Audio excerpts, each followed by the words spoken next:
it foggy outside.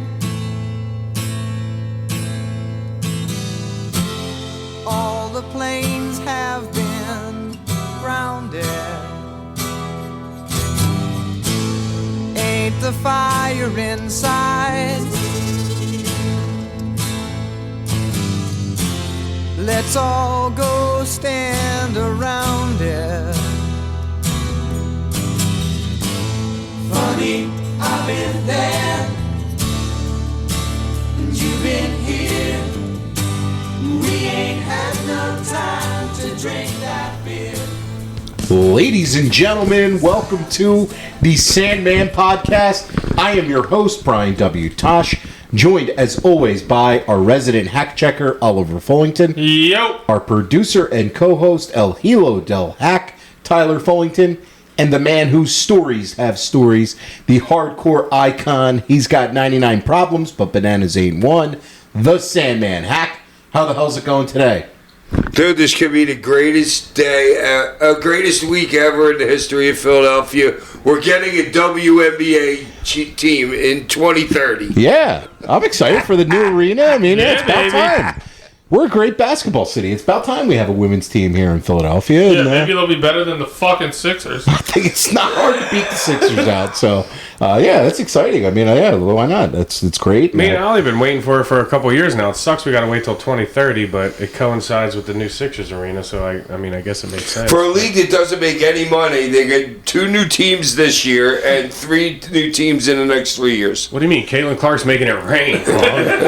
They're expanding and they're growing, and there's an audience there now because of Caitlin Clark. They'll never make money.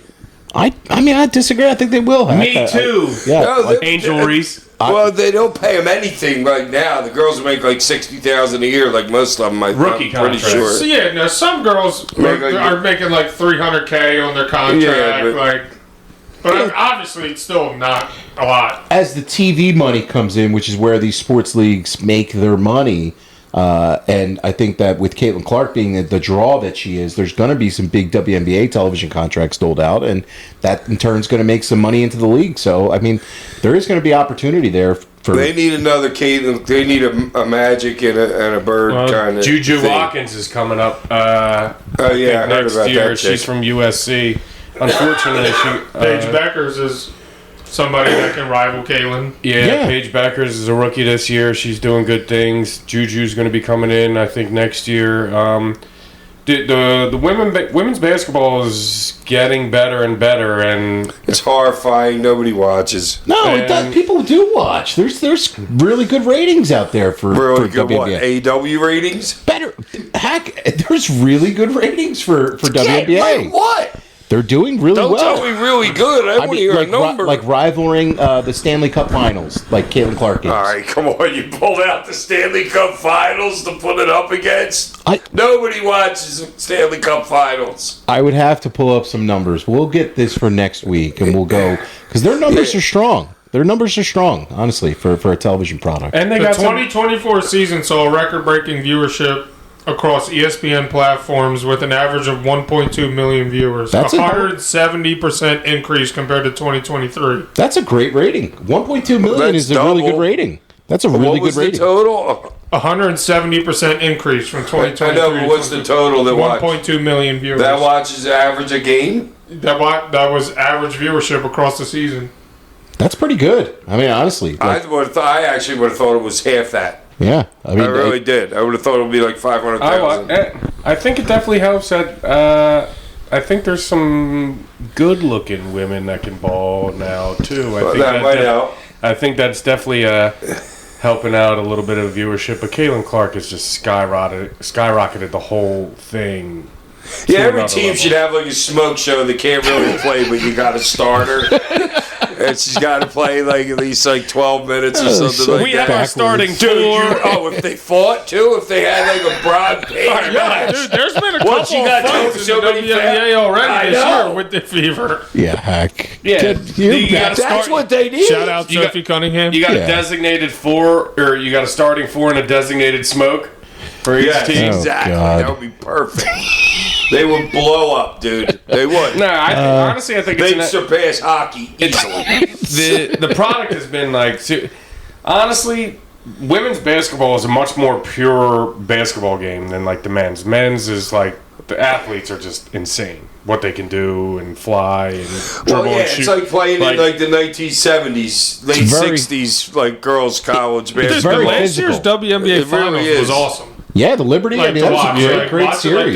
They were great games. Like, it was entertaining to watch. So. Yeah, I don't know it well enough to like really break it down and say like, oh, this team and that, these players and stuff. Well, get on board, Tosh. No, I'm That's not. because nobody knows. I do check in with it, and I do like the women's college game as well too. During the women's tournaments, always entertaining. So I've been dabbling a little bit here and there, and I'm excited for Philadelphia too. Like maybe that could be Dawn Staley's last gig in basketball as coaching the new Philly team in 2030. I'm just putting that out there. She said, because the Knicks interviewed her, and she said that she didn't want to coach in the NBA because she wants to become an owner of a WNBA team. Well, there you go. It's perfect. So fit. she said that. So she Dawn Staley. Dawn Staley. She's the head coach of South Carolina and West Philly zone.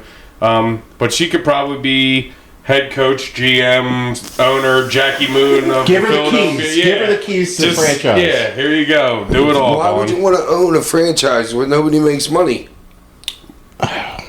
There's money in it, man. There's definitely money in it, Mac. I think that there's money in it eventually. I do. Especially with next television contracts for the league. I think that there's... Okay, you think that league would survive without the NBA's money? No, the NBA has been subsidizing it for the last 25 years. Don't get me wrong. But I do think that there is opportunity there for it, and I think that... I think it has growth potential, and I think it obviously is growing and expanding. Dude, there's a lot of Division I recruits in Philadelphia basketball right now, too. Like, girls' Philadelphia basketball is on the rise. Yeah, we just have such a rich basketball history, too. I mean, it doesn't make sense that we don't have a WNBA team. I think people will go 100%. Yeah, I'm excited for it. I really am. They'll average 4,000 people tops. And you being one of them, baby. Season ticket holder hat. 2030. They put the smoke show law into effect. I'm there, baby. It's going to be burly women, and you're going to go anyway. We're all going to go to the WNBA. Season ticket holders. Yep. First in line. Yep, absolutely. Definitely, this week on the show, we reviewed WWE Night of Champions. Thank God, something worth watching instead of the last dregs. Yeah, we didn't have to see you. I can't.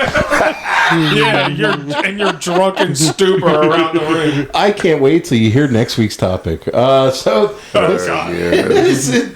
was a WWE show from Saudi Arabia. I gotta say, with the Saudi crowd, like the Saudi crowds, the first couple of these shows were like really quiet. This crowd was really energetic and super, super loud. They're all hyped up on speed.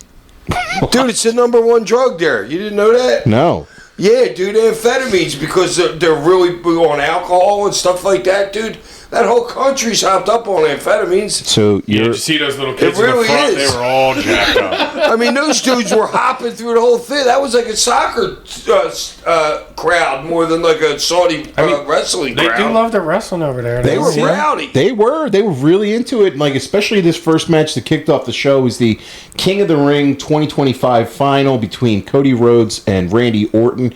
I was shocked at the pops, both, not because they're giant stars, but the pops both these guys got in Saudi Arabia. I was like, wow, this crowd is like, this is a really invested crowd. Singing every damn word of Randy's song. Singing both. So, who do you think was more? I think Randy was more over in the match. I know, but I feel like every crowd I listened a lot, dude, and I was intent on listening. I think Randy was a little bit more over. I kind of think you're right, Hack. Well, just a little bit. Well, I think Cody worked heel in the match.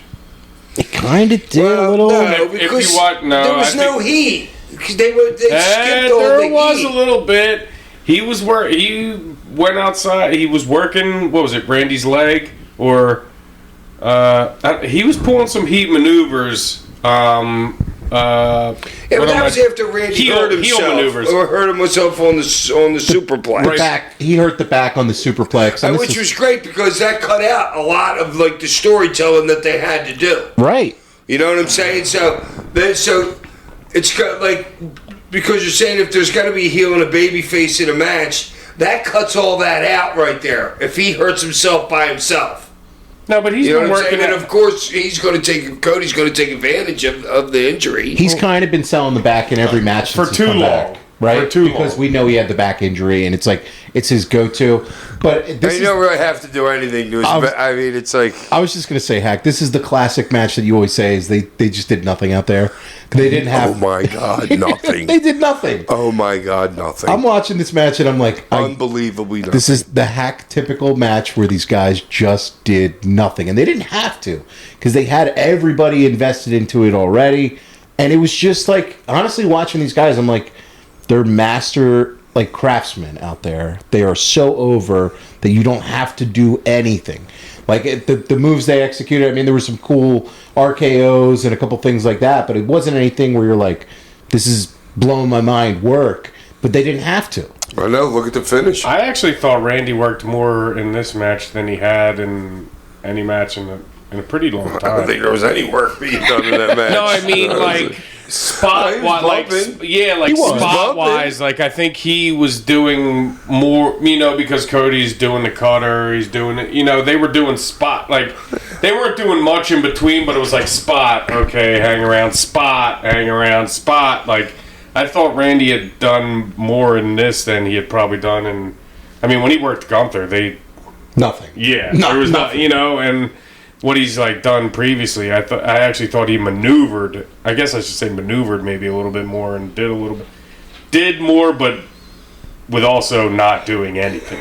Yeah. If that makes sense. No, Like, there wasn't much, man. There was a bunch of RKOs. Rhodes reversed the RKO into the crossroads. That got a 2 count, and Rhodes really sold that as being super shocked.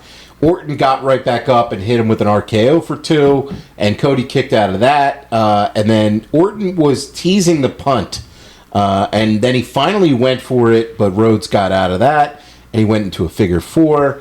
They go to the corner then. got to do something bigger out of that. Out of the They punt. lost the crowd there. Out of the Cody getting it and then catching his foot, and then he just like put him in a hold. Right. It was like, dude, you built this up to like, I'm gonna kick you in the face. And then you go to the figure 4. Cody stops, and then it's like, okay, and then I put you in the figure. And then it's like, reversed, yeah. it was- like you got to do something off of that, whether it's a double down or something. But he just caught his foot and was like, okay, I'll scoop you, put you on the ground, and then put It's you in like the figure 4. catch his foot, hit him with a move, and then put him in the figure 4. Yeah, you had the crowd there. There's a hiccup. They would have been better a if straight hiccup. they just deleted the figure 4 spot and went to the punch sequence, which were Yeah, the like next. you had the crowd there, like they were, like Randy was deciphering what he was trying to do, and then it was like, F it, I'm gonna punt him, and Yeah. then boom, and then he spins, catches his foot, lays him on the mat, and then puts him in a figure 4. It's From like, there, brr.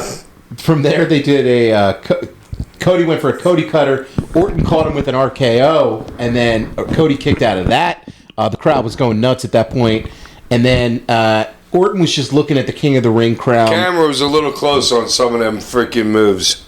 Close. I mean, close enough to where they weren't even freaking close to like hitting their head on like the RKO and stuff like that, dude. It was horrible. Yo, but I will give need them to be a little bit I closer. will give them credit. I don't know if it was because it was in Saudi, but a lot less camera cuts. Oh, there definitely was last. Yeah, A there lot was. less camera cuts. My stomach thanked them from being less nauseous from all the camera cuts. I was like, holy crap, this is actually nice. Orton grabbed a chair from the timekeeper area, and Charles Robinson, and he really had a great night here. He grabbed the chair from Orton, and then as he got rid of the chair, Orton went for the turnbuckle, took it off the pad, and then Orton got rammed into it, exposed turnbuckle, And then they went home. and Cody hit the crossroads for the finish. Were you like? I mean, this match was kind of long at this point. I feel like, what did this match go, 20? Yeah, 1948. So Yeah, but they did a lot of nothing. And you could have done another couple something after that, but The finish was horrible. Say it. I didn't like it. I hated it. I didn't like the finish The finish either. was horrible. It was kind of like a how I do we don't get out? understand it either because he takes the chair away, and what does he not see the exposed turnbuckle? Well, I kind of noticed it. If you see, Robinson sold it with his eyes. It's wrestling, guys. I know, Yes, but, but you can't do anything about an exposed turnbuckle. you Besides, That's kind of what I'm go besides over and that. cover it like in the Besides, way, or right, but that's what I'm saying. Like, there's a difference between bringing a chair in and a guy taking off a turnbuckle. Like, you could take the chair out of the ring. I mean, unless you go grab the turnbuckle, put it back on. Like, there's not much you can do about that. And I mean, is that necessary? I mean, I guess technically maybe it's illegal to take a turnbuckle off, but it's not as illegal, I don't think, as bringing in a chair to hit somebody with. No. The Either finish way, was the it's theme sucked. of the whole night. As we go through, I'll explain more. Okay. But to me, this was like an out. It was like, how do we get out of this for a finish? And instead, I just wish they did something clean. Or, maybe went Orton. I don't know. You could have done so many different things than this, what they did. I feel like it was a cheap cop-out by them. The problem with me with the finishes is they were so tight when they did the fakes. When they went to... they faked going into the turnbuckle at first. They were so close to the turnbuckle. Fake, stop. Orton put his foot up, did this, reverse, stop, came back.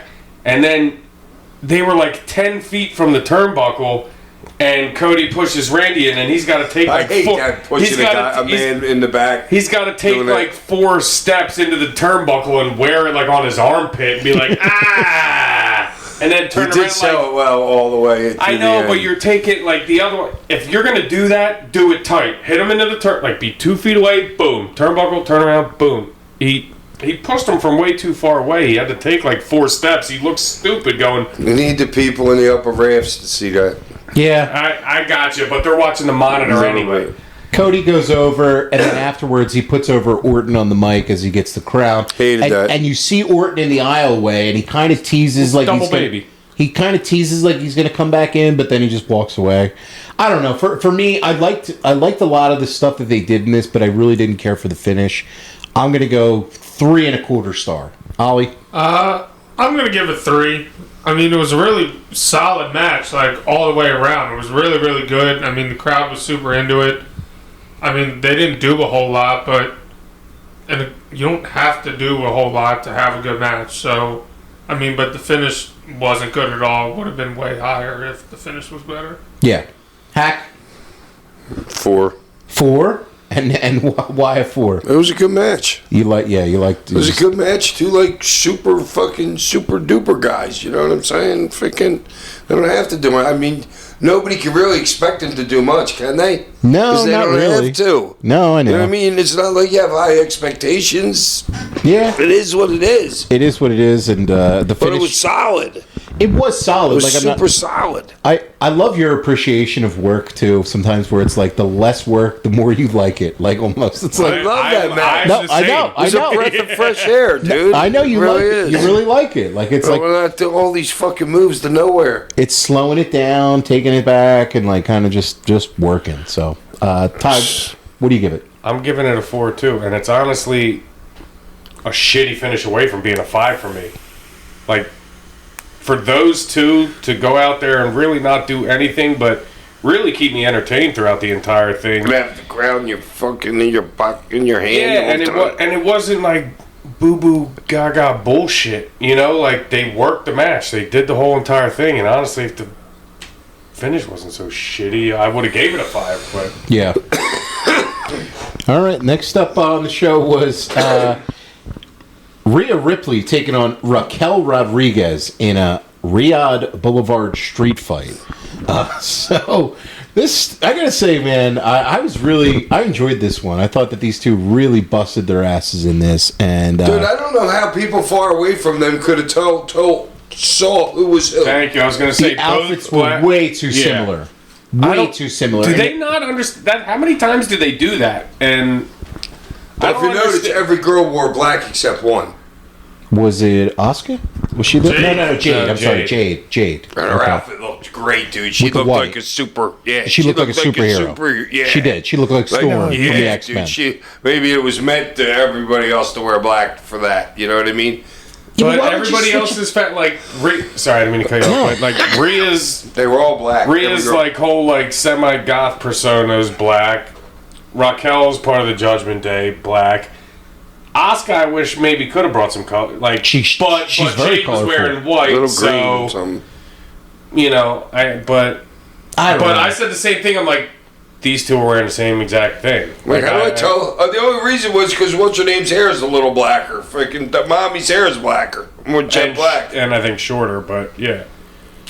Yeah, this was. I thought these two. I mean, these two have worked a ton before. They're really good friends, and their work, you could tell that they. It was nice. It was nice to see Rhea work somebody bigger than her. Yeah, and she's good at working underneath. Yeah, she really is. Yeah. Like if you can get somebody in there as a physically opposing size-wise to Jade her. could work. Oh God, they could make so much money together. I mean, like so much money together. And she can, and like I know she's worked like with Nia before, but Nia's like limited.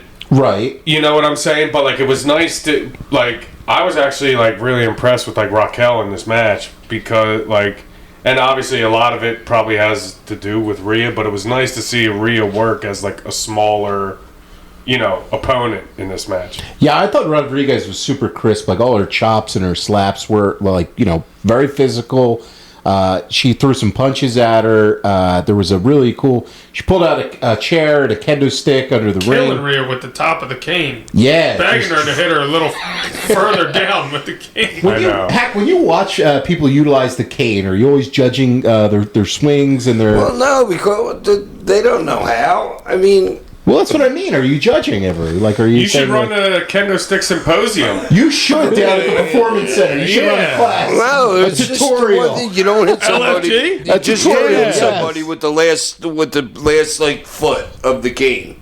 That's like a baseball bat. You got him where a fat part is, right above where your hand is. Okay, so that's a take notes out there. Ripley had the shotgun dropkick, which was really awesome to see. Sent Rodriguez to the floor, and then they were brawling with the steps. The steps got wedged into like a. You notice weird the webs? They're different now. They got those little fucking hooks at the bottom, kind of. Whatever. Well, I think it was just a straight out pin, like a half-inch like pin that went into it, like a male-female thing. Yeah, Yeah, that was a nice spot. That was a nice spot though, and I got to give credit to the ref. Because when she was about to do the spot, I was worried it was going to fall. I was like, "Yo, the stairs are going to sling back or whatever." But the ref was actually right at the ropes, and he put his arm on top of the steps so they didn't sling back. So when she hit, he held on to it. Yeah, but then when they get into the ring, the girl throws what's her name, Mommy, face first into the bottom side of the stairs, which looked nasty. I know, but Yo, what's wrong with you, lady? You should be doing that spot. I like it. It's great. It's hardcore. It's a street fight. It's a Riyadh street fight. No, do it to the diamond plate side up. I know what you're saying. To It's the safer. bottom. Yeah. Right. There was a really cool spot where Rodriguez powerbombed her through the top of the table that was set up on the guardrail. That was a great I spot. like that because it looked like it was just like utilizing what you have out there. Well, it was something different. It wasn't using the announce table, and it wasn't spearing her through the fucking barricade. You know, like it was doing something really different. Too. She did. That was a vicious. And also not using a table as well. Like that, it was a cool setup spot. I liked it. And it was also smart for them because they're not going to break those new fucking Michelin star, 5-star Michelin fucking tables. They're impossible. So you take the top of the table, set it up over there, same effect. You know what I'm saying? People, same pop. Yeah. Instead of thudding somebody on top of the announce table and it not breaking. and not getting a reaction. No, very smart by them. Great spot. And of course, it was the other announcers. It wasn't the American announcer. The Arabic announce table. Right there, that's it. Well, like we like to say in the biz, the Spanish announce table. Always. Yeah. The biz. The biz. Rhea in the ring hit her with a razor's edge, and then out came Roxanne Perez when she had her in the prism trap to break up the hold, and then Ripley was chasing her around the floor, but she took a code breaker. Perez went for a swinging DDT, but Rhea was able to reverse that for a back suplex. Nice strength there. That was really impressive. Carter was like literally down on the ground and lifted her up the entire, She threw her shoulder first into the ring post. They went back into the ring. And then that was the spot with the steps on the apron.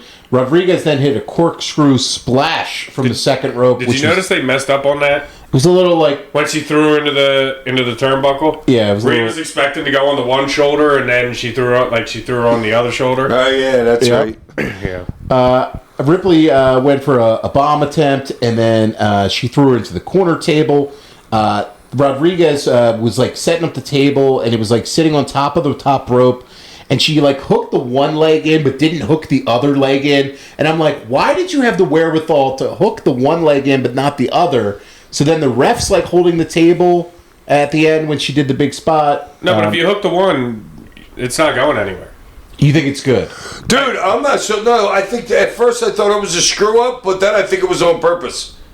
I think it was 100%. For the stability of the table. Yeah, I think it was 100% on purpose. And actually, when I saw her put the leg underneath it, I was like, "Good job, girl!" Like, well, that was great, but I didn't know why she didn't do both. Then they're like really lucky. Because I don't think it's. You didn't have to. You only got to do the one. You only got to do the one side. It's not going anywhere once you do the one. Okay, all right. You know what I'm saying? Totally for table stability. But to me, that's just why put the table on there just to being on top of the table doesn't make it any higher than the top rope. Like, you should have just did it through the table. Effect. I agree. I know, but it would have been a way better spot if you just put her through the table off the top rope. Yes, I know what you're saying, Ollie, but it's just for the visual, for highlight reels, to see her doing it off of a table. Yeah, I know, but it's just... Right, Yeah. I think it's also probably a little bit safer than just doing it off the turnbuckle. You Definitely. But it also adds a visual. It also adds a visual, makes it a little bit more I get your point. Yeah, put her through the fucking table. I would have loved that. Right. But I get it. Yeah, she's not Mike Awesome. I'm just super happy that she secured that one leg in the thing. Like, honestly, that was worth half a star in itself. Literally, smart work. Literally, you don't see anybody do that stuff with tables. They got shit tables falling down, breaking, people not using them, and the ref holding the table too, making sure that was safe. For that sure, was the second. yeah, for sure. The ref in that match, I'm not sure which ref it was really good stuff. But the ref, Hack always talks about, is the third person in the mat, always. Yeah. You know what I'm saying? So the Avalanche Riptide off the table was the finish. How long did this one go, Ollie? 14 minutes. Okay, yeah, I would say, I feel like they did. Good length. Good length. I didn't love the interference. I could have done without that, and I didn't love the finish. But okay, now the finish that you don't love. I don't love it. I don't love it. I was going to be honest, but I enjoyed the work in this match again. I think I'm a little bit hair above the Cody match for this one for me. I'm going to go 3.5 stars for it. Ollie? I'm going to give this 4. Okay. Yeah, I mean, I think this was good. They didn't go too long. They didn't do anything stupid or anything that didn't really make any sense. They laid it all in. 4 stars for me. Yeah, no, I was impressed with both of them. Hack? 4 easy. 4 easy. And that goes with even with the finish? What's wrong with the finish for you? I don't know. It was just out of nowhere, and I wasn't expecting it at all. Like Ty was saying, I would have rather... That's kind of why I liked it. I would have rather they went through the table or did something like that. I didn't expect it in the first match. I mean, I know I just said, but I'm not docking that on what I'm kind of saying. I just think it could have been better, but I didn't think it was a stupid fit.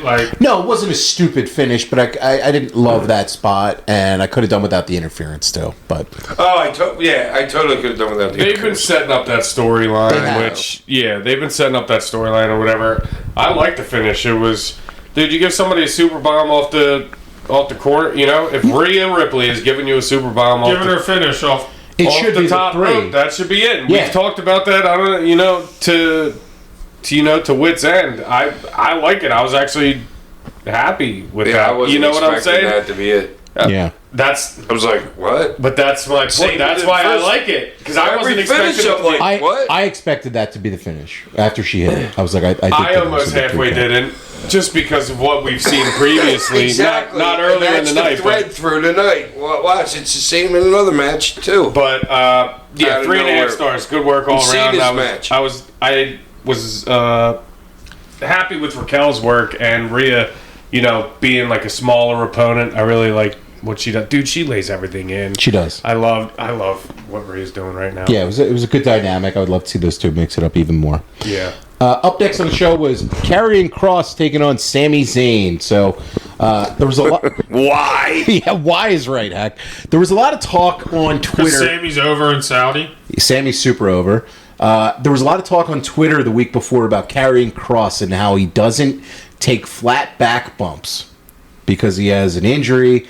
He was denying that was not true. In this match, he took some kind of... I don't know if Hack's ever taken a flat back Yeah, I was going to ask. Hack, can you talk to the audience Why do you think he's got a new hip? Yeah, can you talk to the audience about how most wrestlers bump, which is the flat back style? Well, some guy, there's a jump bump like it's Eddie Gilbert. You would punch him on the top of the head, he would pop straight up in the air and then fall down. You know what I'm saying? and some guys in a straight back bump, throw yourself down and your shoulders at first. Right. Me, I'm always on the one side of my body. Kind of Flair-ish. Flair would be the same way after the plane crash. Well, on back, but even on regular like back bumps, I'm always shaded to the one side for some reason. Sorry, Tosh. No. Was that like kind of like a cheat so you could get up faster? Do you think? Like if you're like landing on your side, like you're already rolling up. Maybe. You know what I'm saying? Instead of being flat on your back and then rolling, like if you're already landing on your hip, like you're already halfway there. If you're like up, if you're getting punched like 3 times in a row, yes, you want to cheat a little bit. Right. Absolutely, that's kind of what I'm saying. Like without even knowing like you're doing bump it. almost on your side rather than on your back. Okay. It's just interesting because I know that there's like when people are taught, you're taught like the flat back style, but there's all kinds of different bumping out there. There's, what works for some people is going to work for them. And it was kind of interesting because Cross, I saw a bunch of clips on Twitter where he was like just taking things weird and differently in some of the matches he's been having recently. And there was a lot of speculation. He denied it. And in this match, he took a couple of bumps. Like shoot? Like, what do you mean shoot? Like Like the shit about like you said he was like bothered by people not saying that he was taking back I gotta find the exact clip of him talking in an interview about it where he was saying like that's not true, like I take flat back bumps and but people were like examining his matches looking for them because I don't know, there was a report in one of the sheets that apparently like the WWE, some people were down on his work because he wasn't taking flat back bumps in matches, so I don't know. Well, his promos have been pretty good from the last couple that I've seen. He's got an interesting character where he's kind of like the devilish, kind of thing. And I'm not really blown away by his work. No, he just wants to be and loud. Yeah, I kind of feel that way about him a little bit too, Hack, where it's like it's a little one note. It's not like, I don't know. This match was just a TV match, though. Like, it wasn't. How long did this one go, Ollie? This was 12 minutes. 12 minutes? Yeah. Yeah, like you could put this on a Raw, or I didn't think it was like it didn't have like a pay-per-view. It felt longer than 12 minutes to me. I didn't really care for it a whole lot. I thought it was decent, but it wasn't. They were doing nothing. Again. Well, yeah, but what they were doing was like trying to get away with like the first match, and you can't do that when you're not on that level. Right, and I don't think Cross is at that level. I think Sammy is. Yeah. Sammy's super over. He's not. Yeah. Sammy got a tremendous reaction. Sammy can outwork him freaking easily. Oh yeah, Sammy's one of the best workers in the company, and again, I'm not trying to bury him, but they did a bunch of stuff where Cross hit like a really nice Saito suplex on him, which I liked. He does throw some like forearms that are kind of good. I like some. Sammy dies good too. Sammy sells are like when he does that, like you said, like his dying sell. He dies easy. So good. He dies too much though. Yeah, he does. He does, but that's his way. He brings him back in though. Like that's his that's his style. Like he's called a dead cell. Yeah, they just lay there and won't move.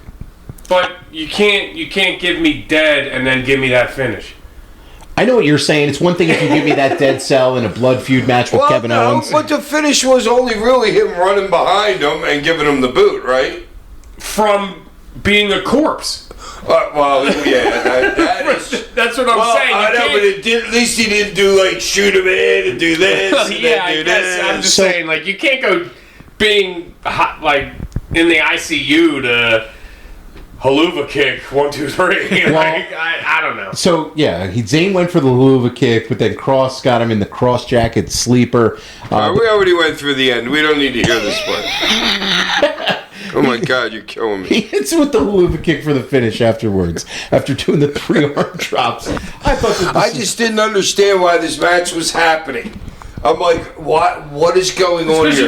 You're not watching this is a big SmackDown. pay-per-view. It's because you're not watching SmackDown episodically. Yeah, I mean, and Sammy's muscling over in Saudi. Like they've had a program going, and obviously they're building the program because Sammy's over in Saudi. But the dude he wrestled, I don't remember seeing him freaking. He hasn't been on Raw and SmackDown a ton, so I mean, it's not. He's been a lot. And I just check in on them shows. Yeah, well, this match was just okay to me. I'm gonna go. It was a match. It was a match. It wasn't horrifying. It wasn't horrifying. I'm gonna go 2.5 stars for it. A bad spot. Yeah, I'm like 2 3/4 for it. Yeah. Yeah, just solid. Nothing Solid. too great. Nothing offensive either, really. No. Just a match, like you said, Hack.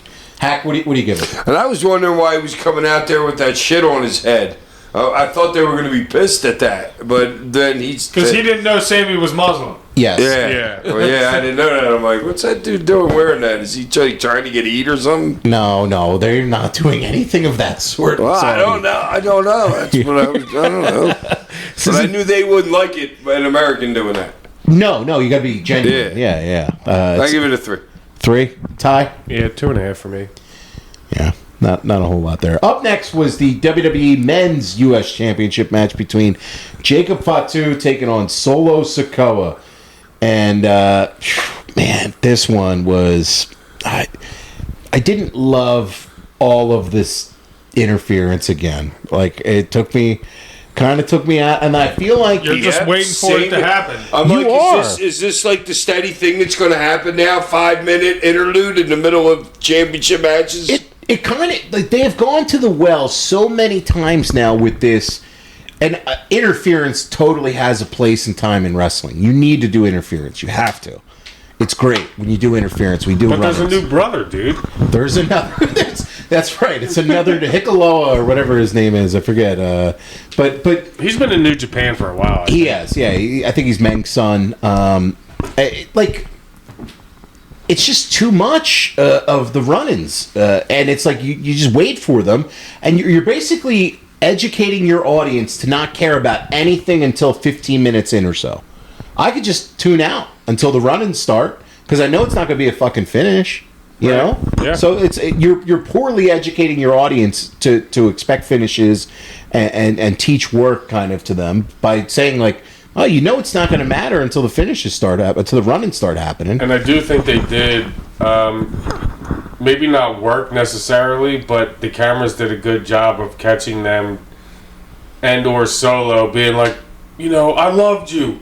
I did, they did a good job of, I think, capturing that. The emoting. Yeah, like the Well, he did it enough. They should have fucking... right, yeah. and when he had Jacob in a rear naked choke for about 15 and a half minutes until he got up. But, no, I do feel like they captured that, a good amount. But like you said, the run-in, we're all just waiting for the run-in, and the work was the work. Honestly, Solo's really good. It just hasn't really had an opportunity. That was the right booking decision. Totally. I don't mind the booking decision. Well, yeah, that's my point, because if Solo doesn't win, he's toast. He's dead. Dead in the water, done. He's got no validity to him whatsoever. He's done. Jacob's going to be fine. Just like you said about LA Knight in that match. He needed it. Sometimes guys need wins. And the babyface chase. Right, it's good. It's good to get... And it'll be fun to watch Fatu run through these guys and get the belt back and stuff like that. Right. And Solo's actually really, really, really good. He's just been put on this, rung that, obviously Jacob came in after him and just fucking skyrocketed, right past him. But Solo's a really good worker, dude. His timing and everything, and especially showing his personality a little bit more now, I think has upgraded, him to a little bit of another level. But, yeah, all in all, the run-ins, it is what it is, but ultimately the booking decision was the right one, so that's where I'm at on that. I just don't need... I think it's overlap, too. If you're doing your main event where you're going to have 7 people run in, I don't know how many, don't do this match where you have 3 people run in. You know what I mean? And it's I just don't like it. I understand the bloodline and the feud and everything. You're setting up future shit, but what's wrong with Solo beating him clean? Nothing. You know what I'm I don't saying? think so. You're making Solo that much more powerful if you... I mean, you could have somebody distract the ref for half a second, or whatever, and then Solo hit him with a spike. But to have that many run-ins, obviously it's chicken shit heel, but That's wrestling. I know, but if you want to make Solo powerful after Jacob just skyrocketed after him, because Jacob's not going to get hurt either way. Maybe you don't want to do that. But Jacob's not going to get hurt either way. True. So, have Solo win clean, because Solo's the one that needs the rocket. He does. The kick in the ass. Like, he's the one that needs the boost. Yeah, you had JC Mateo coming to ringside and distracting the ref, and then Tangaloa entered the timekeeper's area and then hit him with a neck breaker, and then after that you had Tala Tonga, the former Hikuleo. He pulled Fatu out of the ring, and he threw him onto the American announcer table, and then that was horrible. It really was. It should have been the Saudi table. Yeah, it was freaking horrible. He threw him back in the ring, and Sikoa hit him with the Samoan spike. And he covered him for the 3 count. How long did this one go, Ollie? This was... It was a little long, 12 too. minutes. No, it felt a little longer than that. Well, it felt like Jacob was in the rear naked choke for 12 minutes. Yeah, that might have been it for me. I don't know. Like, I like both these guys. I think that they have a much better match in them. We'll probably get it at SummerSlam or something. But this one wasn't it for me. I kind of thought this sucked. I'm going to go 2 stars for it. Ollie? I'm going 2 3/4. Like, it was... kind of just like the Sammy and Cross match. Just a match. It was the night of doing nothing. It really was. It was the night of doing nothing. It really was, man. There wasn't a lot of like work. Every match. I know. It's like a smoke and mirrors, That's what WWE is now. I know. It's like a lot of like just get through it. The night of doing nothing, man. Every single Night of match. Champions, night of nothing. Night of nothing. Every single match. Night of nothing. And you'll thank us and come back again. Yeah, you take your fucking giant. I mean, to me, Jade was the star of the show. Well, she had the best match I've ever seen her have. We'll get to her. Ty, what do you give it? Wait, Hack, did you give a rating for it? Then? I don't know, 3. The night of nothing rating. You give it a 3 after you say night of nothing. You know. It was a night of nothing. It's crazy, but every match was nothing, and all the finishes were goofy to me. Yeah, Ty. I don't know. Man. I'm gonna give it a 2, and it was set up to fail from the beginning because Solo is an A+ follower. Jacob's not a leader yet in a match. Now Solo can bring him through the match, but Solo's also not a leader. You know, in the match. But Solo will be there for every spot. His timing's great, his bumping's great, and everything like that, but Jacob's just not like a leader of a match yet. You know, so it was kind of like a lose-lose almost. So, but yeah. Well, I didn't expect him to have a great match, like a great match. No, They but definitely have a somebody's better got match to be in them than this. somebody's got to be the leader of the match. And I think they have a better match in them than this. Totally. Yeah. Up next on the show was the Queen of the Ring final between Jade Cargill and Asuka. And man, we have said this. I'm glad you said it too, Hack, because like we've talked about Jade a lot on this show. Like honestly, we do see the star potential in her, and then just hasn't really been executed. And it finally feels like WWE is pulling the trigger on a big push for her. Right?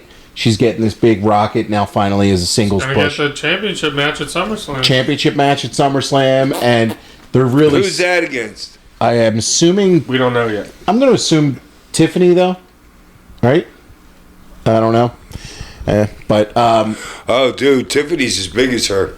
yeah, it could be a good size matchup. But Asuka is one of the best workers, female workers and workers. Period. Oh, right. Carried the whole match. She carried the entire match, and that's, Yeah, I know. That's exactly what you have to have Jade in there with, is somebody who could lead her through. And she did a great job of following through everything on this. Like besides the finish, which was a little weird. I'll take some points off for the finish, but Another freaked out finish. the finish was fucked. I don't know what happened. She got awkward with it, and it kind of came out of nowhere. They thought Like her one shoulder couldn't have possibly been down. There's no way. She slipped off it. She pulled her shoulder up, but the sequence in order to get to the finishing move, it seemed like it played off in their head, like it was going to work seamlessly, but it just didn't. Like the way that she caught her, and she should have just done it. She should have just did it from where she caught her, but she caught her, then like sat her down and like resaddled her and like did all that. I thought that was like fucked up.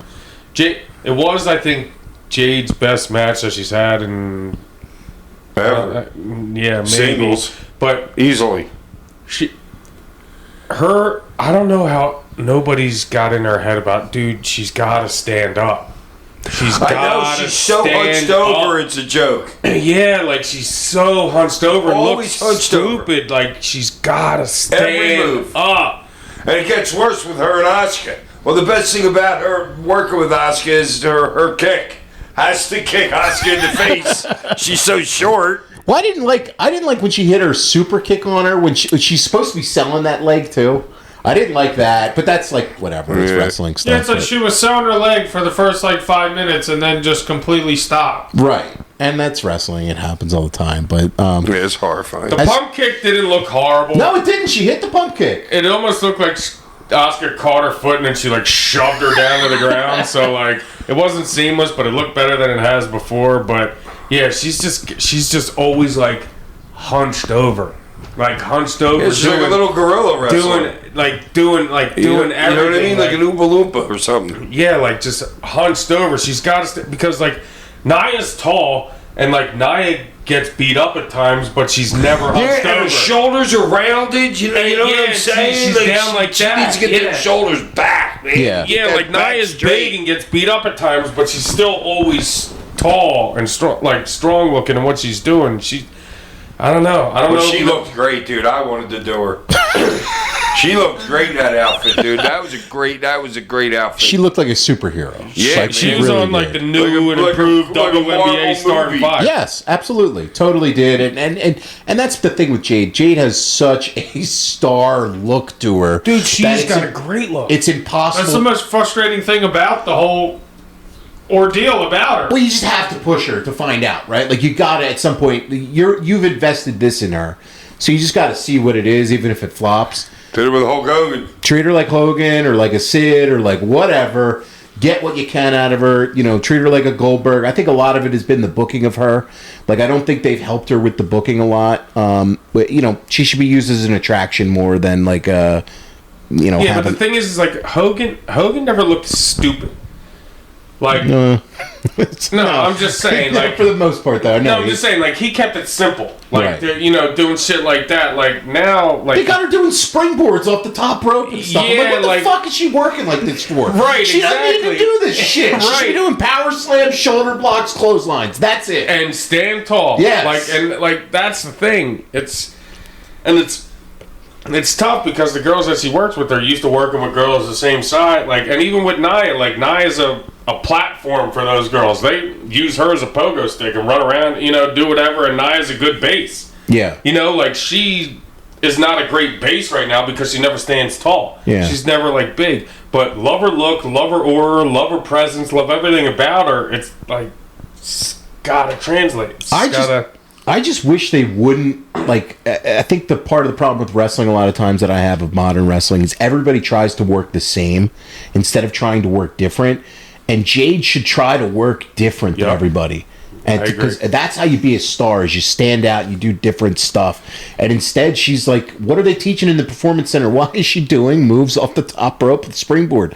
She should never do that. Like Simple. Yeah. Keep it fucking simple, and your aura and your character and everything like that will do the rest. She should look to the Orton and Cody stuff. Like, work less, do less stuff out there. Cause Less is nothing. more. do Less- nothing. Yeah, do nothing. If She I've did- learned anything from any wrestler that I've ever been around that has been successful, less is more. yeah, I'm Less seriously. is more.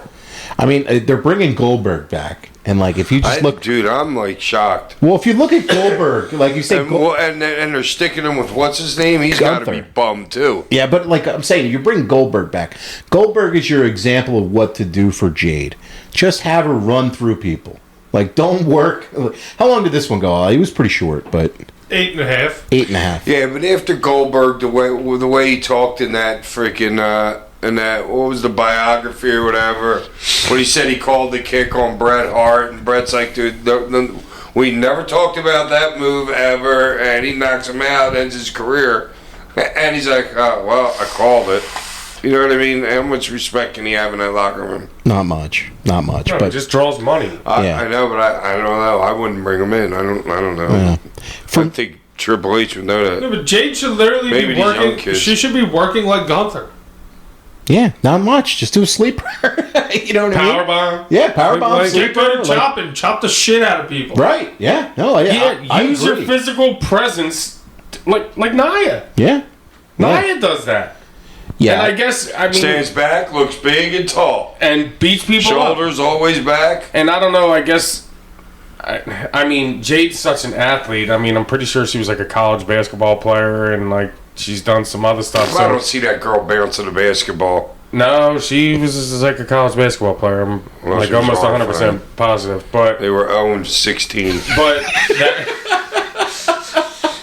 But that gets in people's heads. They're an athlete, and they think they got to do more than than they're capable of in a wrestling ring. And Right, because they probably see what a lot of the other talents are doing, and they're it's like, just "Oh, I wow!" can do that. Right, but you don't need to spot like that. So, I thought that this was, like you said, for a Jade singles match, Asuka did a hell of a job carrying her, holding her hand through it. Sticking her in all those moves and stuff, tying her up and Asuka's- everything, killing time. She's great. Yeah, Asuka, it was great. She's awesome. Asuka never has a bad match. Like, I've seen only with Flair. yeah, that was a stinker. I remember that one. Yeah. Dude, a couple of them have been horrifying. But Those two. Asuka is so good, and this match was all right. So I'm going to go 2 3/4 stars for it. I'm not quite going 3. Yeah, another 2 3/4. Actually, I mean, that might be the highest rating I've ever given a Jade match. Yeah. But yeah, I mean, I agree with you guys. This was definitely Jade's like best match in my opinion. I mean, obviously she still has like work to do and could do better, but she did a lot of good things in this match, and I definitely saw improvement. So yeah, I mean, 2 3/4 I think is good. Hack. That's a 4 easy considering Jade's in the match. Wow, a little curve right there. It's like a friendship. Totally, she needs a curve. It's like your friendship curve that you usually have for she star stepped ratings. it up a little bit. But let's go see if they put her in with somebody else and she goes right back to being horrible. And then it really was. The girl took her through the whole match. You know what I mean, Asuka? Well, I'm assuming it's going to be Tiffy if she holds on to the belt, and then we'll see That's because interesting. Tiffy doesn't have, Jade's probably Can 100. Tiffany lead in that match? Jade's only had 100-some matches in the business, right? And most of them were short squashes. She's still Ray Charles. Right. She's super green. So that match will be very interesting. I'm just going to assume that's going to be a SummerSlam match, but, I don't know. We'll see. Ty? 2. 2? But that's probably the highest I've given a Jade match in a very long time. So Improvement. There we go. encouragement, yeah. Yeah. Up next on the show is the WWE Men's Undisputed Championship match between John Cena and CM Punk. And this was the tale of 2 matches, I will say. The first portion of this match, before the run-in shit started, was just them going back to the well of what they did, 15 years ago, working together. They still have great chemistry and star power. And I enjoyed it. Even though it was a little slower and older and everything. They did nothing. Phenomenal. They didn't need to, right? So it's a tale of 2 matches. That part of the match I liked. But then when you get into the fucking run-ins in this match, I feel like it went off the rails, man. I don't know. How about you guys? What did you guys think? Like, I love in the beginning. I don't know if you caught John and Punk trying to pop each other there for a little bit. After John did his little curtsy, and then Punk tried to do a little something. They were definitely trying to pop each other there. Punk also was blown up after the first chain lock exchange. so blown up in this match. He was blown up after the very first chain wrestling exchange. He started breathing heavily. I was actually kind of shocked, but I don't know if it was the adrenaline that got him or because the crowd was going or whatever the hell it was. He just ain't going the elliptical fucking anymore. I've seen he did the Hell in the Cell with McIntyre and was fine, and he's done other matches that were fine. So I don't think he's not in shape, or I guess he's not working as much as maybe he was before, but I don't know. I just saw him breathing heavily after the very first exchange, and I was like, "Holy shit!" But He's no youngster either. Now he's in his late 40s too. So he's up there with Cena's age as well. So what we get out of Punk at this point is it's impressive that he's still going at the way he is. I don't think he's as good as he used to be, and I never thought he was a great athlete to begin with. So he's a great worker and everything. But yeah, he definitely was winded in this match.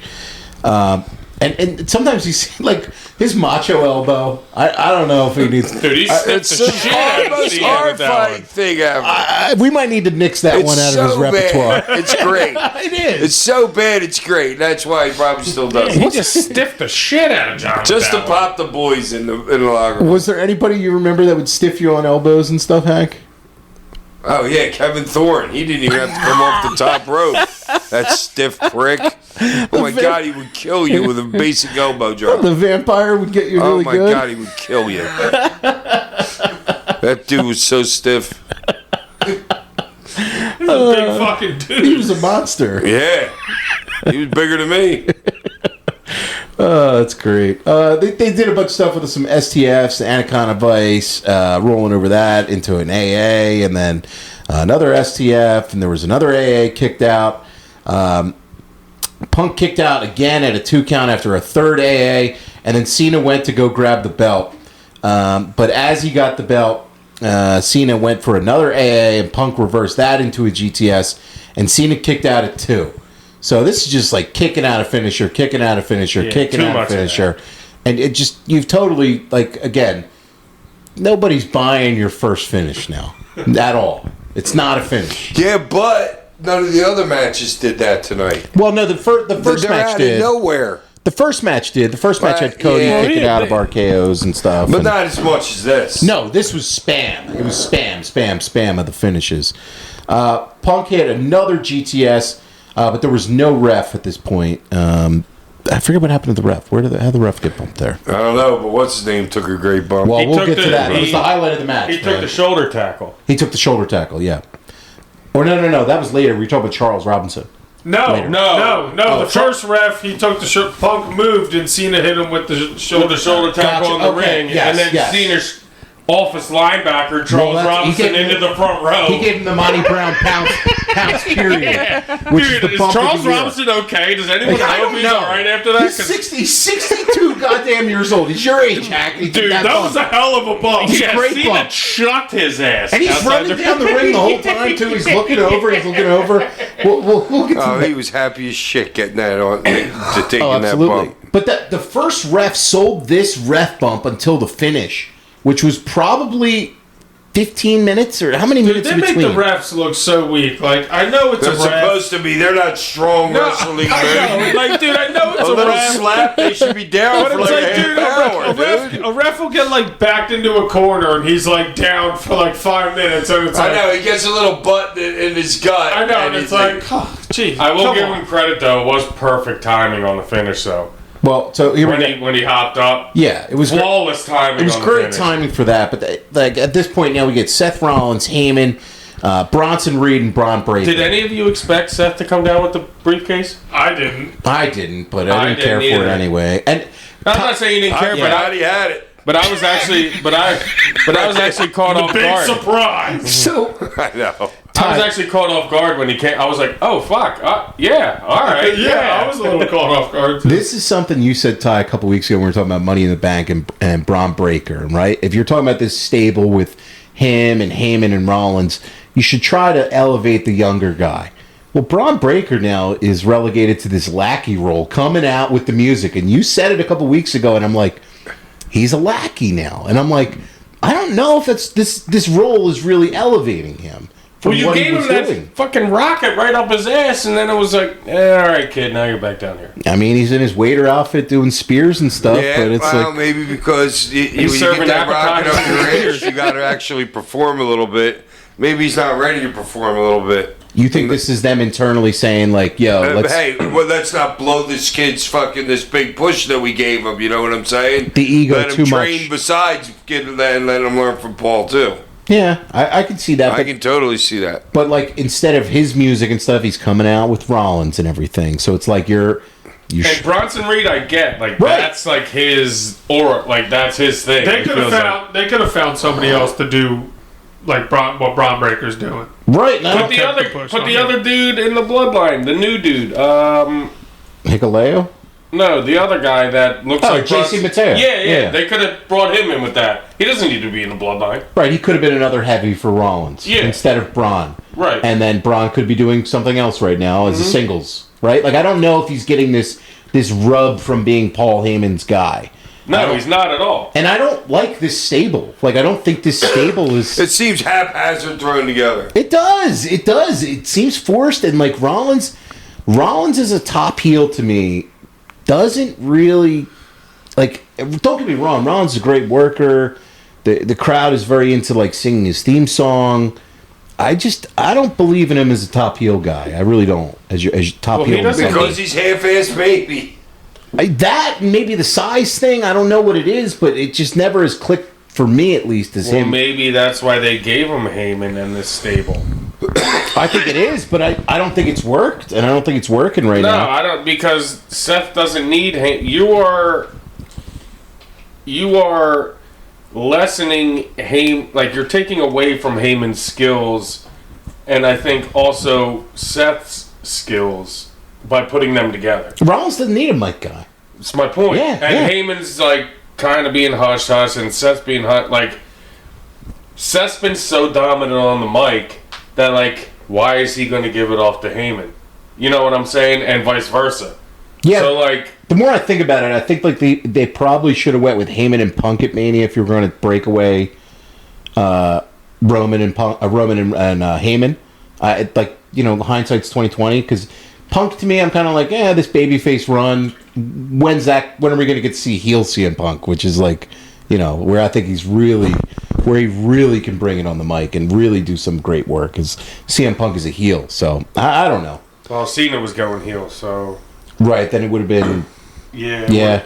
You know, so but I could see that coming in the future. Yeah. So there's a bunch of run-ins there, and then some walk-ins too by Penta doing the fucking dance down the rough. Dude, so good. It's like his music hits and it's supposed to be running, and he's doing the strut. I mean, it's great. I love it, but like, dude, you gotta do the fucking run-in. They jobbed him totally. He tried to pull a Sandman fucking run-in. Yeah, right. The 5-minute entrance, like, Sandman's music hits, everyone's scared as shit, but we gotta wait 5 minutes for him to get to the ring. Yeah, and then Breaker went right after him, and then Sami Zayn came right down to save that, and they kind of go to the back. Just shitting on people. Why Panda there? It's just convoluted crap. Yeah. I didn't, like those guys had kind of beat up Penta and shows Sammy, previous and Sammy before, so it's like, hey, we're bringing them out to like kind of get that. But I hear what you're saying. Back in the Reed, Bronson Reed was going up, but Punk threw him off the top rope into Cena. And then he got him up for an AA, which was pretty impressive. Then Punk and Cena are about to go at it. Punk and Cena shake hands and embrace, which I thought was real corny. I thought it was stupid. And then Cena made the face, but Punk was smart enough for it, where he blocked the low blow, but then Cena threw Punk around, and Rollins hit him with the Money in the Bank briefcase, and then hit the stomp on Punk. Cena then threw Rollins out, the refs miraculously back up, and then counts the 3 count. How long did this one go, man? 26. It went long, and I like... Honestly, great finish. The actual... I like the finish. The actual 3 count was good. Like and the sequence that got to it, the execution of the finish was Getting great. to there was just like... So muddied and... Ugh. Yeah. And I like the work in the first, let's say, 10 minutes before all the run-ins and gaga bullshit. I did not like this match. I've seen these guys have absolute classics. I thought this sucked. I'm going to go 1.5 because I really hated the booking. And it's not really the workers or anything like that. But, Ollie? I'm going to give it a 3.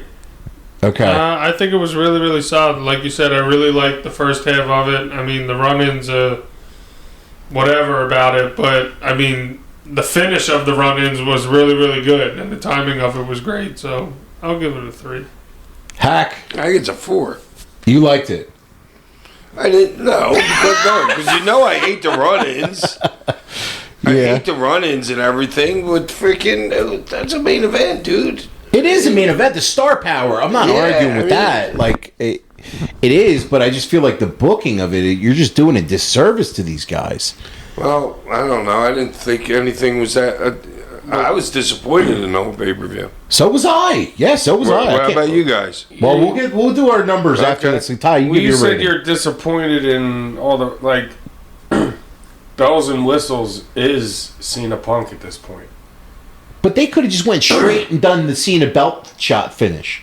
Like Cena's doing the belt shot. They could have just done straight match, 20 minutes, and do the belt shot, and I would have enjoyed They it. got 50 other guys in their locker room that could do better than these dudes in these matches. You're also introducing the opportunity that Seth may have had to intervene with the Money in the Bank. You're throwing that into people's minds, so I get it. I know we don't like the Bronson Reed and the Braun Breaker and that whole aspect of it, but you're also bringing in the fact that, oh shit, Seth could make this a three-way or steal the title.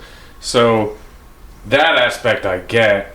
I mean, I give it a 3. I like you guys said, I don't love all the run-ins and everything like that, but I do enjoy the surprise aspect of Seth. I love that those guys went out there for the first 15 minutes and did absolutely nothing. So yeah, I mean, 3 for me. Yeah. Overall, though, for a show, I know Hack now likes us to do our show ratings out of 10. This one, I don't think I'll ever go back and watch this show, ever, in my life. So I'm going to go... You ever go back Oh my and God, watch I any thought other that show? about the last 2 shows you made me watch. Oh, those were the 3PW classic. Hardcore Homecoming Oh my classic. God. Wait till you hear about We're next actually week's topic. redoing the 3PW Yeah. next week. Oh my God. Yeah, I found a better video quality from Todd. He gave me from Smart Mark Video the actual tape. So, no, this show, I didn't like this show at all. Really, I'm gonna go 3.5 out of 10 for it. Ollie, We're going out of 10. yeah, we're gonna do 10s. I'll give it a 4. 4. Yeah. Hack. Dude, a lot of No, a star... 3. I'm gonna 3? give it a 3. Oh. Yeah. Okay. A lot of star power. Yeah, no, they got the stars. It really was a lot of star power, but man, just like 3-4 matches were just like, eh.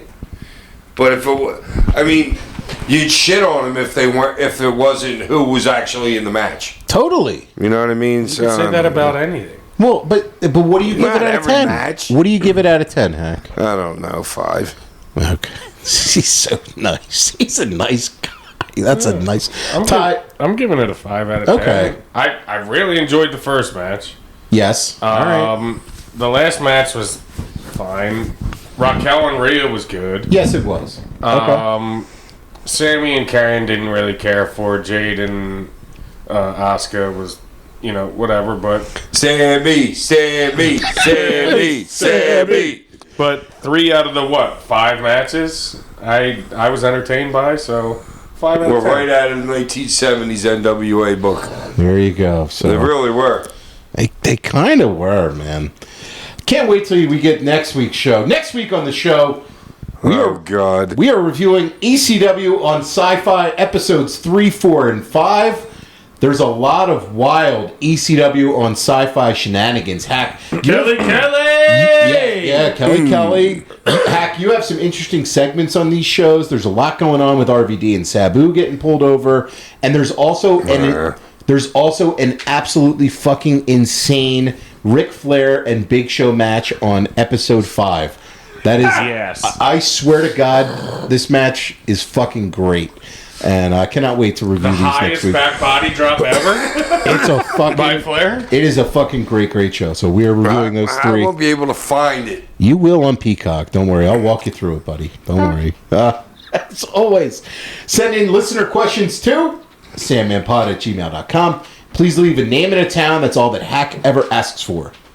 Mitch from Timmins, Ontario, Canada writes in. All right. I hope everyone is well, especially Sandman. At 62, I can only imagine what his joints feel like. I'm a frog, French-Canadian, and I grew up on Montreal until it folded. Being French-Canadian, we loved anyone who was French. I had no idea until 1985 that John Ferry, also known as Andre the Giant. I didn't know why they changed his name once I finally had WWF TV. Anyway, my question is, being from the Northeast USA, did you get introduced to any of our guys? Maurice Mad Dog Vachon is one of my all-time favorite wrestlers. From promos to violence to the sense that he needed to make money being a violent man, and this is legal. Others, Gino Brito, I don't know, Dino Bravo, Paul Vachon, and Edward Carpenter. Yeah, all the French-Canadian dudes. Did you like any of the French-Canadian guys, Hack, is what he's asking? Andre you loved? Yeah. Okay, but did you, how about like the Fabulous Rougeau brothers? No. No, you didn't No. like them. How about Rick Martel? No, you didn't care for him. Okay. Dino Bravo? Yeah, Dino Bravo's Dino alright. Bravo. Okay, like modern guys that I like. PCO is fucking great. Okay, I don't even know who that is. You know PCO, dude. You definitely do. Sami Zayn. We talk about him all the time. Okay, well, you know how I feel about him. Kevin Owens. Kevin. Okay, it was alright. Speedball Mike Bailey. He's also a French Canadian. I mean, loser. okay. So there's a lot of French Canadian He wrestlers. just had a great match with Okada. We Yeah. just reviewed not Yeah. too long ago. Oh, he he's- did? Yeah. He's really good. But keep writing us in, man, and yeah, thank you. Eric from Poughkeepsie, by way of Brinley, Michigan, writes in. Hello and good afternoon, Hack and Crew. I'm a PA resident, born and raised, but spent the last week in Upper Peninsula of Michigan on vacation. Alright, that's Kanawha Alright. area. That's Happy actually vacation. should be in Canada. Yeah. That's what he means. Off topic, absolutely gorgeous area, can't recommend visiting enough. But the question I have for Big Sandy is this. What's Sandy. Big Sandy. What's a town, city, state, country, wherever that you never got to wrestle in but you always wanted to? Thanks for the laughs and entertainment week after week. I don't know. That's like so hard. Well, just think of one place you never got to go that you wanted to go to. The moon. And have a match on the moon. Okay, you and Neil Armstrong. Take it. Okay. Who's jobbing? I ain't. That's not going to work for me, brother. Yeah. No, I ain't putting Neil anybody in Armstrong's the moon home. Not match. on the moon. Totally. Not in the moon match, That's dude. a I'm ter- going that's over. your That's a jobber territory. on That's my Earth, but not in the Yeah, moon. that's your territory. Yeah, not in my territory, bud. It's not going to work for me, brother. No way, brother. Elias from Ottawa, Ohio writes in. Ottawa, Ohio. My bad for forgetting the town on the last email. Listen to this every morning at 3 a.m. Y'all can just use my name since the Sandman was like a girl. Wouldn't be the first one to think that when hearing the E's. I was shitting on 2025 Money in the Bank, but I did enjoy the COVID Money in the Bank match. Like that gimmick or goofy shit like the WWE spinner belt or the Punjabi prison match.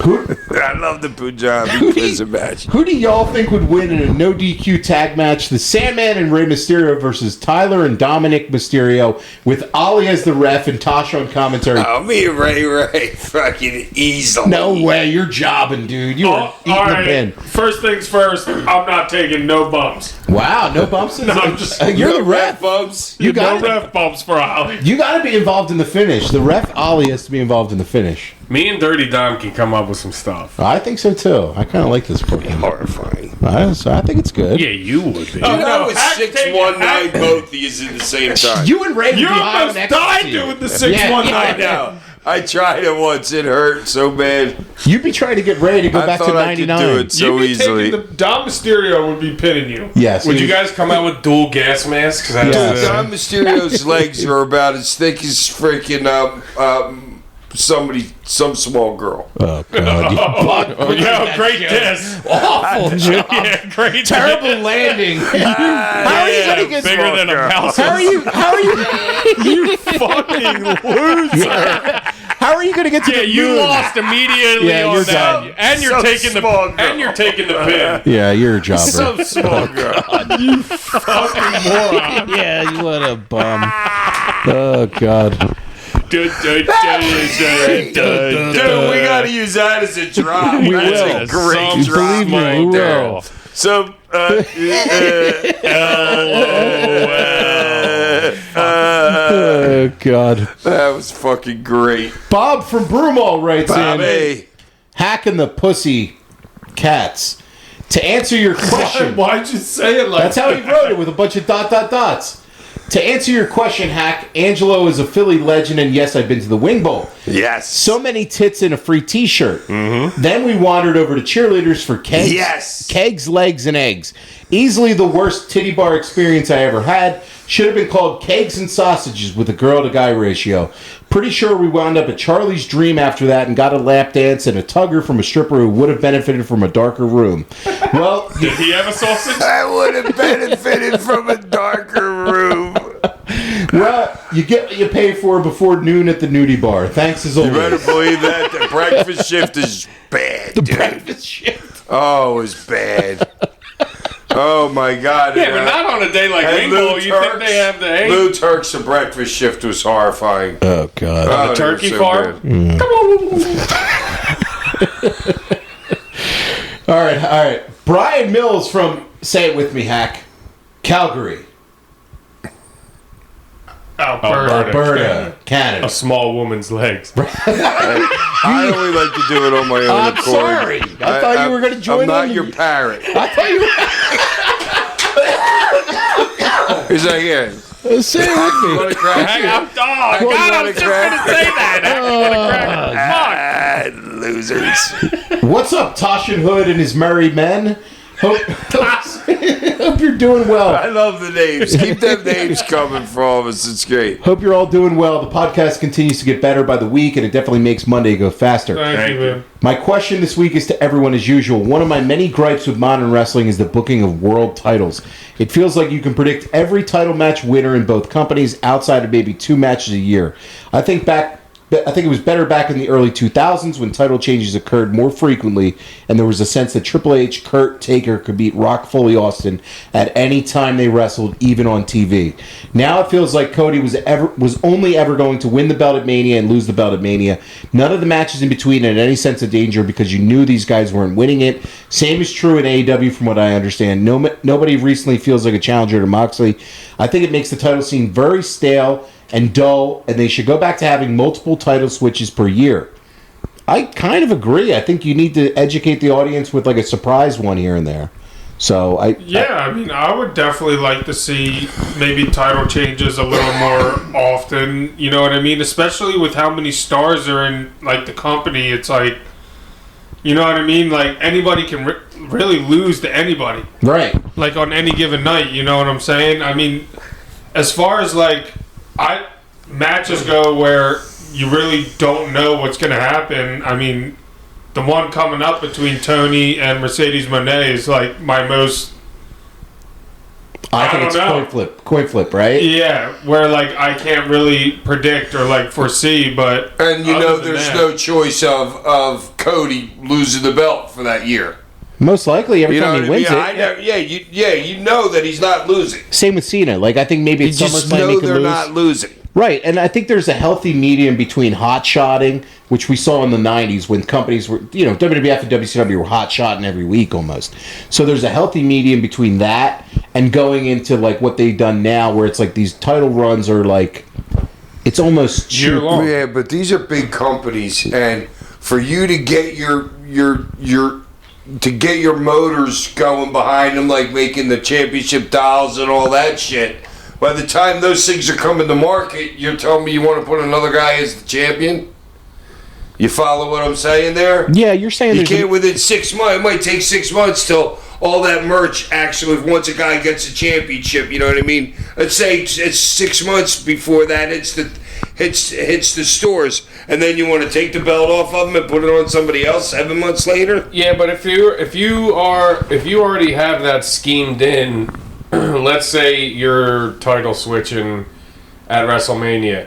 Do you think you should have those dolls made 6 months in advance beforehand so you can have them ordered out already? Like, and I know, booking is booking and shit changes and stuff happens. But if somebody gets hurt, then you just printed all them dolls from that. I'm sure it's such a big loss for them. I know, they'll go to the secondary market in India. Yeah, but wrestling fans are such big wrestling fans that I don't necessarily think just because you were waiting to get a Gunther poster with him with the championship on it, you're not going to not get it because he doesn't have the belt now. Yeah, I agree with you, Ollie. Yeah. I also think it's more capable in WWE with 2 heavyweight champions. AEW is probably more limited, and they need the stability more than WWE does. As far as less high talent, if that makes sense in AEW. I don't think there's anything wrong with a 3-month title run, right? Like a shorter title run.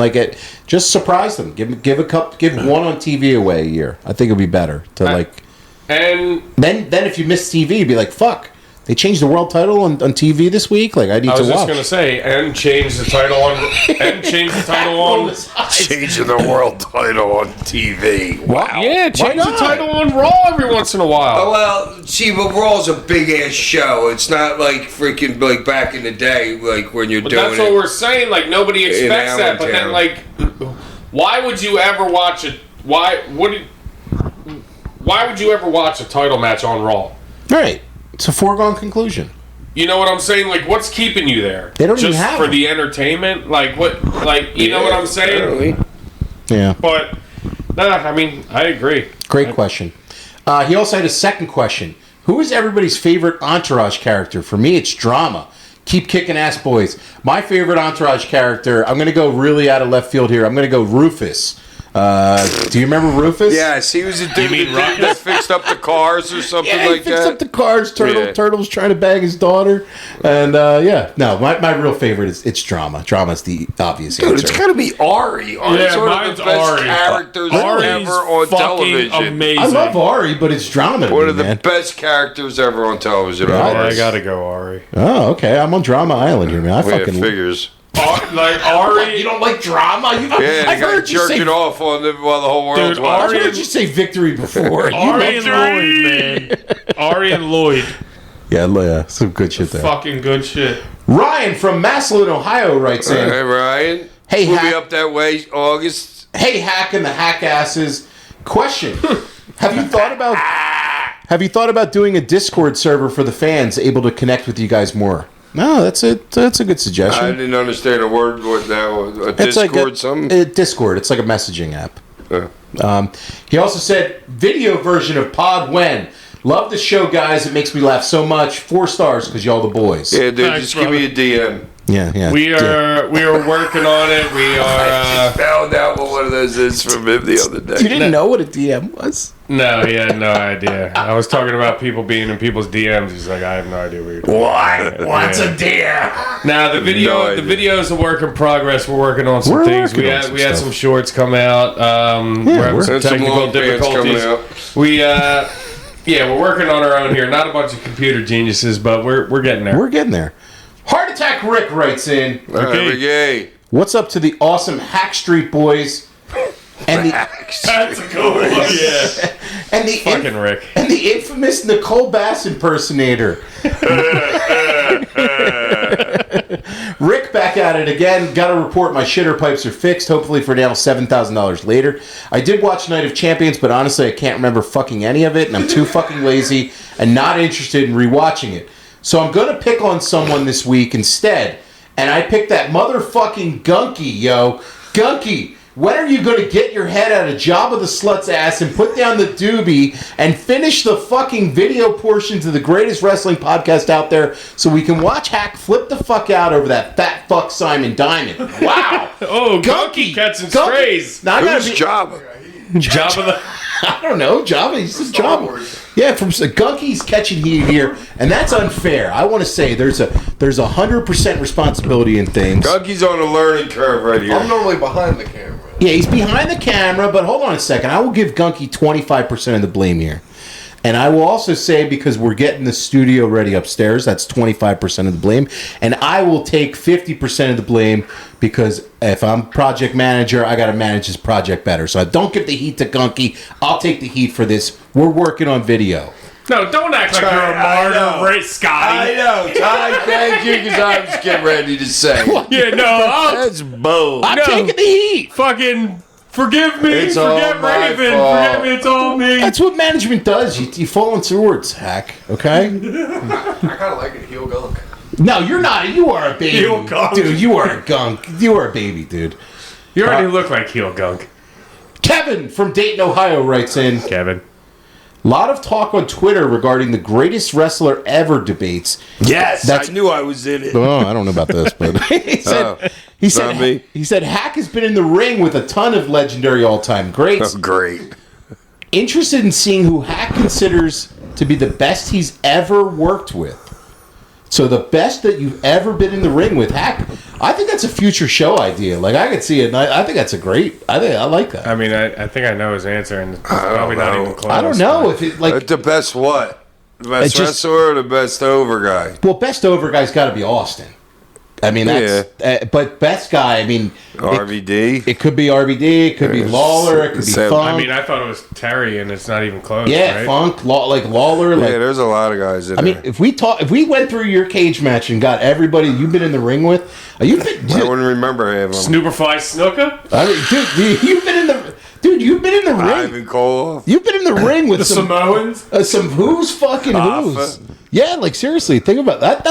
That's a future show idea right there. Kevin. Yeah, I taught all them a fucking shitload. Yeah, how to snort stuff. Yeah. Look, come here, kid. This is how you do it live. Opinion. As always, send in listener questions to sandmanpod.gmail.com. Next week on the show, ECW on Sci-Fi episodes 3, 4, and 5. Woo! But before we go, Hack. Kelly's expose. Oh yeah. Before we go, Hack, the cane of the week or the toast of the week? I'm giving the cane of the week to my girl Coco for not waking up out of her French wind and being able to beat somebody in the first round at Wimbledon. A lot of upsets at Wimbledon, man. Tons of people going down. Tons of Ones, upsets. 3s, 4s. It's been really good. Tennis is awesome. Yeah, but come on, Coco. Come on, Coco. Well, she don't play well there anyway. Yeah. She's lost in the first round 2 out of the last 3 years there. It's a shame. It really is. Goddamn Coco. All right, boys. We'll see you next week, huh? Peace. Ain't it foggy outside?